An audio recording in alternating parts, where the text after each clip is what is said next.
Pane chitiko chinoitika chinoonekwa kunzi aiwa kusangana kwakaitwa nemutungamiri wenyika yeZimbabwe kuPaNE farm aiwa nemaloyalist kana vanhu vari very very close navo vanobva vanyatsa kuona kuti aiwa munyika yeZimbabwe matova nema2 administrative centers aiwa the ruling party kana bato riri kutonga reZANU PF. Kunoonekwa kunzi aiwa vanhu vanosangana kuheadquarters ende kunozoonekwa kunzi aiwa kune another administrative center yevanhu vari only selected vari aligned nemutungamiri wenyika aiwa iri kufarm inonzi the pre-cap farm yemutungamiri wenyika.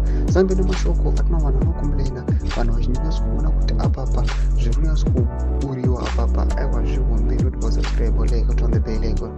Timene pendo yemajaraja samarachije there are now 2 ZANU PF administrative centers. Number 1 ZANU PF headquarters. Number 2 pre-cap farm where ED mnangagwa is running parallel structures.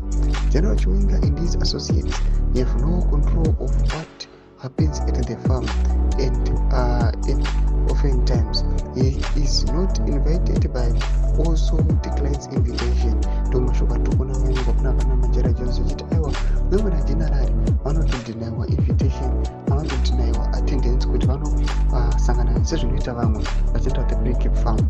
Vaendera mberi atoona padhisi yendo ramukona yakanzi muchazvirega anyora achiti mnangagwa is plotting to neutralize potential rivals within the ruling party. According to sources within ZANU PF, a recent meeting held at the pre-cap farm today was attended by a number of affiliates, President's closest allies, who allegedly discussed strategies for blocking. Domashoko arongwashita kupanapa vanhu vanyatsokuona kuti strategy yeblocking iyi inonyatsokuonekwa kunzi aiwa VP aiwa vari pama1. Tudze mafungiro enyu muri kudii pamusoro pechitiko ichi apo ndinako pane section menu. Tudze mafungiro enyu musaona subscribe or like and turn the bell icon.